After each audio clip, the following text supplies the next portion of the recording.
I stayed at a hotel last week for the first time since mom and dad took me to a beachside hotel some 15 years ago. Anyway, my room was the last room in the hallway on the 3rd floor. So the room had 2 windows on 2 set of walls, and only one other room was next to it, room number 30.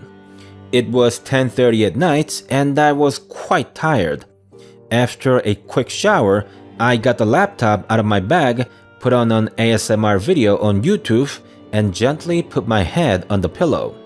I was so happy for a moment there, but my dream of peaceful slumber came to a crash when I began to hear a cry of a baby coming from the next room.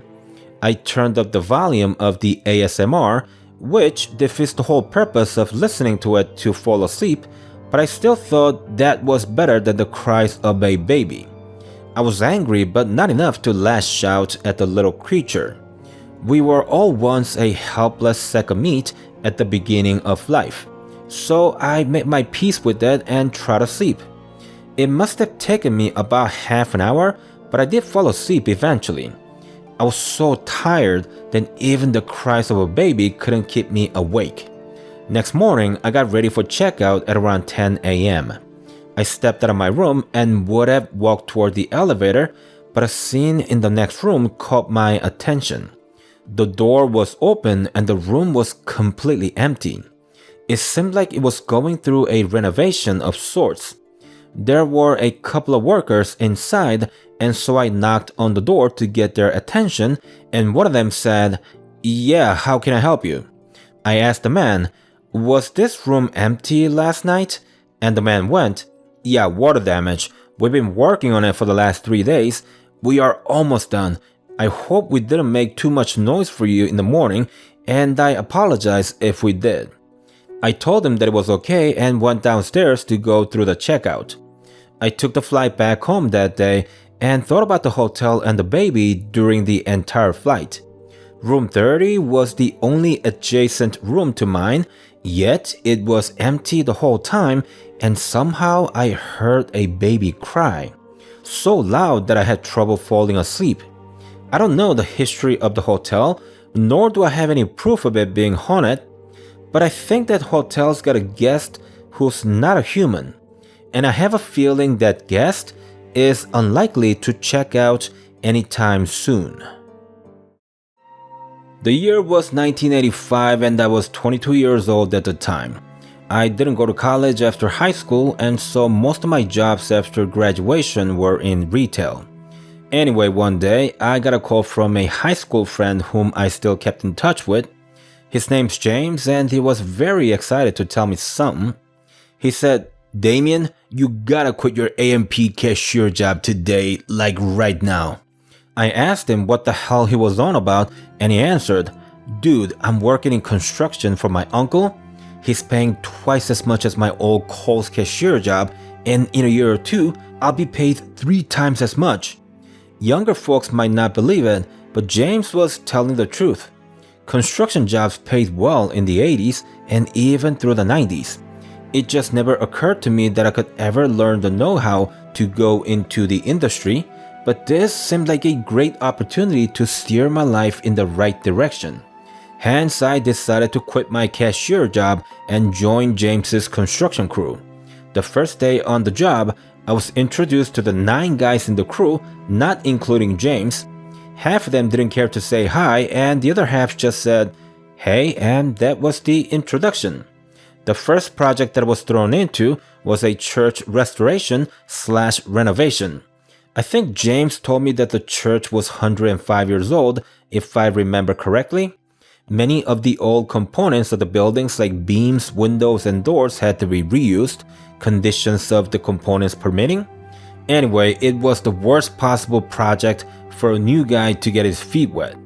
The first day on the job, I was mostly a helper.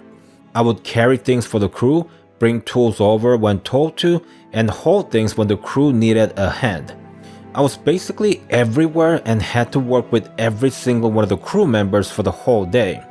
My job didn't change much for the first 2 weeks.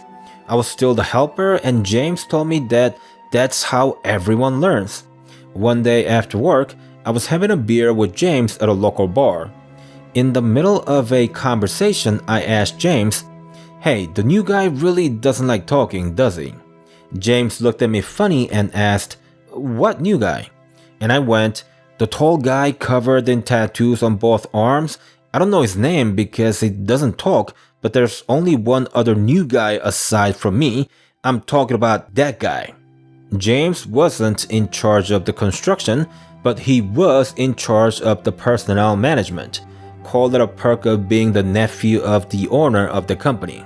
Anyway, he reiterated that there were no new hires and that a guy with tattoos on both arms didn't exist within the current crew roster.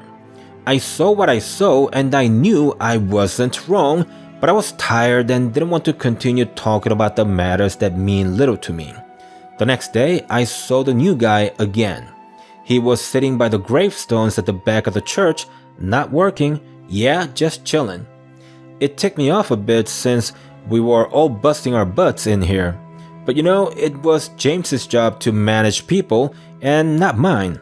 Another week passed, and every time I saw the new guy, he wasn't working and no one other than me seemed to care that a dude was getting paid to idle around the worksite. By around the end of the first month, I had it.